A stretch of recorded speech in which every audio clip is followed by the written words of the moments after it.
Again, hello dear students. We are now dealing with the last questions of the 2016 Code D from 41 to 50. चलिए आगे चल रहे हैं अब हम question number 41. In an ideal monoatomic gas, adiabatic expansion, if the volume of the gas double from V0 to 2V0, then what happens to the temperature? जब बच्चा ये क्वेश्चन करेगा तो इस चीज की क्या गारंटी है कि उसको सारे एडियाबैटिक के फॉर्मूलाज याद होंगे। मेरे को तो हमेशा यही याद रह जाता है, PV gamma equals to constant. अब यहाँ पे बात हो रही है वॉल्यूम और टेम्परेचर की, मतलब ये फॉर्म तो यूज नहीं होनी। तो यूज कौन सी फॉर्म होनी है, पहले तो उस तक पहुंचना पड़ेगा। तो अगर आपको एक स्टेप करने से स्टेप हो जाए तो काहे की दिक्कत है, right. So PV is equal to R T. P की वैल्यू निकाल लो, क्या बनी R T by V. That means कि जो आपकी वो इक्वेशन है उसमें अगर पुट कर दिया जाए तो इक्वेशन बन जाएगी R T V power gamma equals to constant, right. तो हमें देखने से पता चल रहा है T V gamma minus one equal to constant. तो इक्वेशन ये आ गई। अब थोड़ा करना आसान हो जाएगा क्योंकि टेम्परेचर और वॉल्यूम क्या होंगे, इनवर्स रिलेशनशिप में होंगे। तो अब अपने क्वेश्चन पे आते हैं। ठीक है, क्वेश्चन में हमें बोला क्या गया है, वॉल्यूम और टेम्परेचर का रिलेट करना। तो कर देते हैं वॉल्यूम और टेम्परेचर को रिलेट। तो that means T1 by T2, ऊपर क्या आ जाएगा फिर V2 by V1 gamma minus one. ठीक है, कौन सी गैस है, मोनोएटॉमिक है। मोनोएटॉमिक के लिए गामा कैसे निकालते हैं, ये भी किसी को क्या याद है कि नहीं है। तो हम इसके लिए एक छोटी सी वीडियो बनाएंगे। मोनोटॉमिक, डायटॉमिक, ट्राइटॉमिक, इनके मोनो, इनके गामा, इनके डिग्रीज ऑफ फ्रीडम। ठीक है, फिलहाल फॉर द टाइम बिंग आप याद रख लीजिए कि इसका जो गामा है वो 5/3 होता है। बताऊंगी शॉर्टकट्स क्या है इसकी भी। ठीक है, सो V2 volume changes from double, volume हो रहा है डबल, ओके। और इसे मैं V0 मान लूँ फिर, राइट। और ये 5/3 माइनस वन मीन्स 2/3। तो मुझे क्या निकालना है, T2 निकालना है। तो मतलब ये क्या हो जाएगा 1/4 पावर 2/3, उल्टा कर दिया मैंने और इधर T1 लिख दिया। तो जब आप 1/3 4 को पहले तो 1/2 सॉरी नॉट 4, 4 तो अब करेंगे ना, स्क्वायर कर देते हैं और क्यूब रूट ले लेते हैं। तो जब इसका क्यूब रूट लिया तो 1.58 आया, और जब इसका रेसिप्रोकल करा तो 0.632 टाइम्स टी नॉट आ गया, क्योंकि फर्स्ट टेम्परेचर को इन्होंने टी नॉट माना है ना, तो हम T1 को टी नॉट लिख देते हैं। सो T2 की वैल्यू आ गई 0.63 times T naught. I hope सबको सारे स्टेप्स इसके समझ आ गए होंगे। So it will falls to 0.63 T naught. चलिए आगे चल रहे हैं अब हम नेक्स्ट। ये क्वेश्चन एज यूजुअल 2017 का रिपीटेड है, उल्टा हो रहा है ना, 2017 में रिपीटेड है। 2017 की हमारी लेक्चर में ये ऑलरेडी सॉल्व है, वहां पे आप वहां से चेक बाद में करेंगे, पहले खुद करके देखेंगे सो दैट कि पता तो लगे कि चीजें लर्न भी हो रही हैं कि नहीं हो रही हैं। ठीक है, फॉर्मूला कौन सा लगेगा, वीन्स लॉ लगेगा, लैम्डा इक्वल्स टू बी। ये फॉर्मूला लगाएंगे, रेशो के हिसाब से इसे सॉल्व करेंगे। चलिए नेक्स्ट क्वेश्चन। ये क्वेश्चन भी वहां पे था, इसके साथ दो तीन चीजें और बताई गई थी। क्या क्या बताया गया था, ये भी तो बताया गया था कि जो टाउ स्पेस होता है वो 6 डायमेंशनल स्पेस होता है, उसमें जो तीन होते हैं वो मोमेंटम के होते हैं, तीन पोजीशन के कोऑर्डिनेट्स होते हैं, राइट। फिर इनके वॉल्यूम बताए गए थे कि एक सफियर बना के उसकी थिकनेस जो है वो डीपी हो गई, एंड देन इसका जो वॉल्यूम है फिर पूरा कैलकुलेट किया गया था। तो ये आंसर इसका आ गया था, इट इज इन 2017 वीडियो। चलिए आगे चल रहे हैं अब हम next question. Adding negative feedback to an amplifier results in. सबसे पहले तो फीडबैक दो तरह का होता है, positive and negative. Negative feedback का मतलब क्या होता है, नेगेटिव फीडबैक का मतलब होता है कि आप उसे फीड 180 डिग्री शिफ्ट के साथ आउटपुट इनपुट को वापस कर रहे हो, मतलब फेज डिफरेंस 180 डिग्री का दे के आउटपुट को दिया जा रहा है, ओके।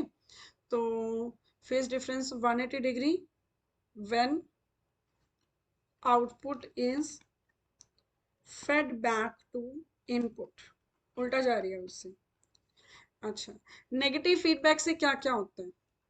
नेगेटिव फीडबैक से बहुत अच्छा फीडबैक होता है ये। पहली बात, stability of gain, gain stable हो जाता है, नो डाउट वैल्यू कम हो जाती है बट वैल्यू रिड्यूसेस, फर्क नहीं पड़ता, स्टेबिलिटी आनी बड़ी जरूरी है, right, but value reduces. Secondly, और क्या इसमें होता है?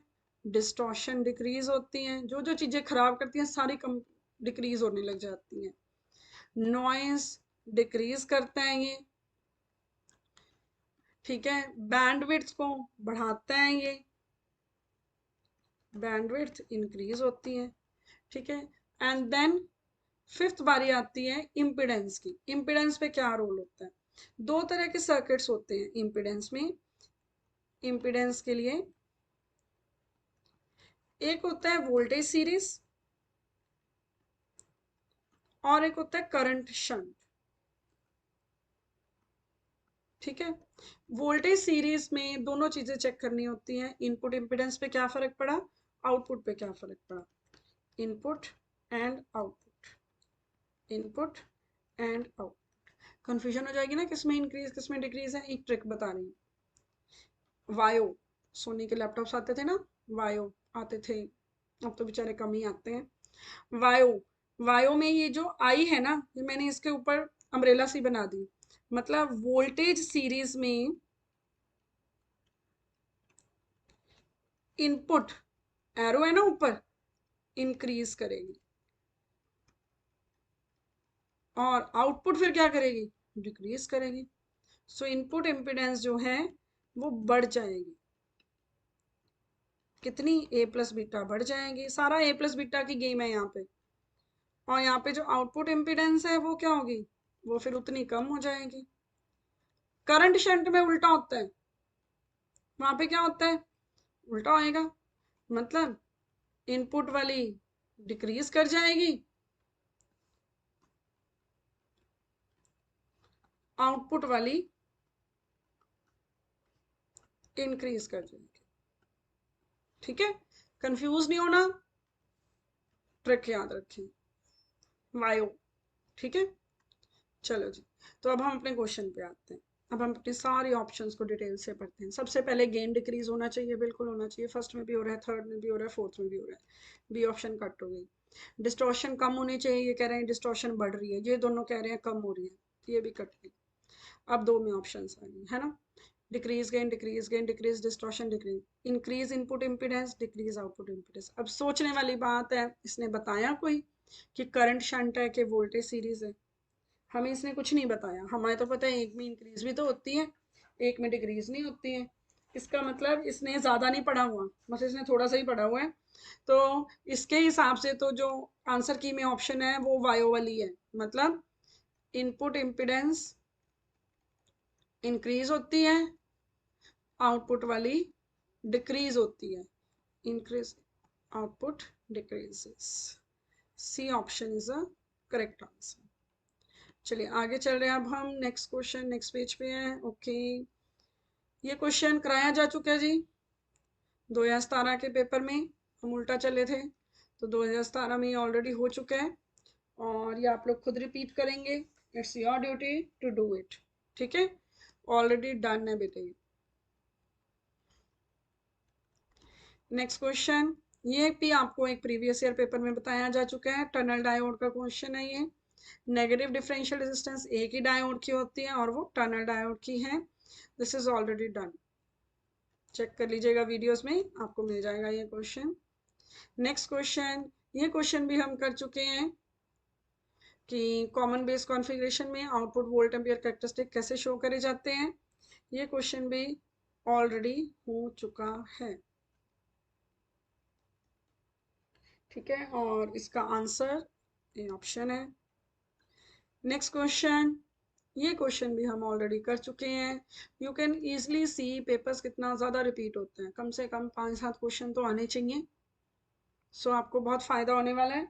आराम से बैठ के पूरी वीडियो सुनिएगा ताकि at least you should gain something. ठीक है, ये आपने पूरे स्टेप्स के साथ यहाँ पे ड्राइव करके देखना है और स्पीडली निबेड़ना है ताकि आपको स्टेप समझ आए सबको। नेक्स्ट क्वेश्चन नंबर 49, ये मैं सॉल्व करवाने लगी हूँ। Consider the hydrogen molecule H2 as a rigid diatomic rotor separation R equal to 1 angstrom between two protons. Calculate the energy in the rotational spectrum L equal to 3. Rotational spectrum energy L equal to 3. Energy का formula J into J plus 1 H cut square by 2I। ठीक है, L को करा 3 put तो 3 into 4 हो गया 12, right. एक step कर ही देते हैं, कंफ्यूज ना हो जाए कहीं आप। 3 into 3 plus 1 H cut square by 2I, भी बाकी करते हैं तो ये बन गया 12 H cut square by 2I। Okay, चलिए I निकाल लें पहले सेपरेटली, क्योंकि मास ऑफ प्रोटॉन दे रखा है। मोमेंट ऑफ इनर्शिया का फॉर्मूला क्या होता है, म्यू आर स्क्वायर। देखिए म्यू के बारे में मैंने आपको शायद बताया हुआ है एक लेक्चर में कि अगर दोनों प्रोटॉन्स ही हैं तो जब दो मासेस एक जैसे हों तो उनका जो रिड्यूस्ड मास है आधा हो जाता है। So mu is equal to m/2। ठीक है, और डिस्टेंस ऑलरेडी 1 एंगस्ट्रॉम दे रखा है तो 938.280 इंटू 1 10⁻⁻20 स्क्वायर करना है ना, एंड डिवाइडेड बाय 2। ये तो आ गया म्यू, ये आ रहा है 469.14 एंड 10⁻, और ये भी ये एनर्जी MeV में है ना, और रोटेशनल के मासेस इलेक्ट्रॉन वोल्ट में ही है, एनर्जी MeV में है तो 10⁻6 से भी करना पड़ेगा तो -14 बच जाएगा। ये आ गया आई आ चुका है। चलिए आगे करें अब इसको, अब वैल्यू पूरी कैलकुलेट करते हैं। आई के बाद अब एच कट स्क्वायर, एच इन्होंने ऑलरेडी हमें गिवन है, एच कट ही गिवन है 1973.5। अब आप ये मत सोचिएगा कि ये सी है ये सी स्क्वायर है, एच कट स्क्वायर करेंगे ना तो नीचे सी स्क्वायर आएगा, इसका सी स्क्वायर कट जाएगा, मतलब सी सिर्फ कंफ्यूज करने के लिए रखा गया, आपने कहीं कुछ सी का यूज नहीं करना। Okay, so don't get confuse in it, सीधा कर देना इसको। सो 12 H cut square, H cut square मतलब 1973 लमसम वैल्यू लेते हैं। ठीक है, और नीचे बस इतना जरूर ध्यान रखना है कि यहाँ पे ना ये साथ में एंगस्ट्रॉम दे रखा है। एंगस्ट्रॉम क्योंकि हम ऑलरेडी यहाँ पे बदल चुके हैं तो आपको खुद ही करते करते जजमेंट हो जाएगी। क्यों, क्योंकि 10 की पावर बहुत ज़्यादा बढ़ने लग जाएगी, आपको आइडिया लग जाएगा कहीं कोई एंगस्ट्रॉम लिखना भूल गए हैं हम। ठीक है, और नीचे आ गया 2I होता है 469.14, वो तो 14, इतनी वैल्यू तो कहाँ कैलकुलेट होती है, अंदाज़ा नहीं लगाना पड़ता है। और जब आप इसको सॉल्व करेंगे तो आपका आंसर आ जाएगा 49787 इंटू 10⁻⁻5। तो मतलब अब अपने अंदाजे से ऑप्शंस पे जाएं हम तो हमें पता चल रहा है कि हमारा 5 के करीब वाला आंसर है, तो हमारा बी ऑप्शन बन रहा है। So we are about at -6 है, sorry -6 by, so 0.05 electron volt. एक बार करके जरूर देखिएगा बेटे, ऐसे क्वेश्चंस में हौसला नहीं हारना।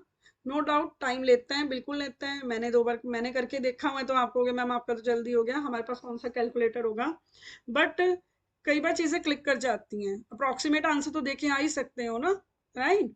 सो ऐसे क्वेश्चन होते इसलिए हैं कि इनको पेपर करते वक्त ये कर दो कि मैं इसे लास्ट में ट्राई जरूर करूँगी, फॉर्मूला इसके आगे लिख दें, थोड़ा सा लमसम करके रख दें कि कैलकुलेशन लास्ट में अप्रॉक्सीमेट कर देंगे। Next, now the last question, question number 50। So statement क्या है क्वेश्चन के, थोड़ा जूम कर लेते हैं। Which of the following is not a true statement about Raman effect. तो रमन इफेक्ट के बारे में थोड़ा सा पहले पढ़ लेते हैं। रमन इफेक्ट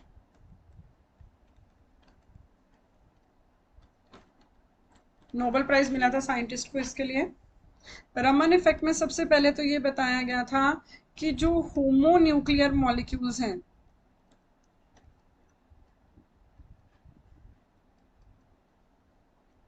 होमोन्यूक्लियर मॉलिक्यूल्स, ये उनके लिए वैलिड है, राइट। जो कि rotational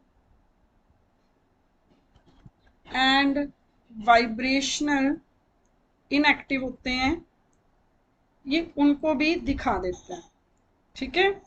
secondly, it is based upon induced dipole moment, and thirdly इसके अंदर इन इलास्टिक स्कैटरिंग होती है,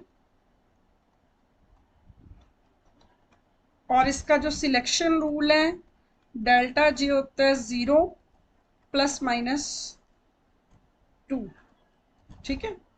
और जो इन इलास्टिक स्कैटरिंग जिसकी हम बात कर रहे हैं यहाँ पे, इसमें फिर दो तरह की लाइंस दिखती हैं, स्टोक्स लाइंस और एंटी स्टोक्स लाइंस। एक में फ्रीक्वेंसी इंक्रीज हो जाती है, एक में फ्रीक्वेंसी डिक्रीज हो जाती है, S for stock, S for small. तो फ्रीक्वेंसी जहाँ पे स्मॉल होती है वो स्टोक्स होते हैं, जहाँ पे फ्रीक्वेंसी इंक्रीज होती है वो एंटी स्टोक होते हैं, ठीक है।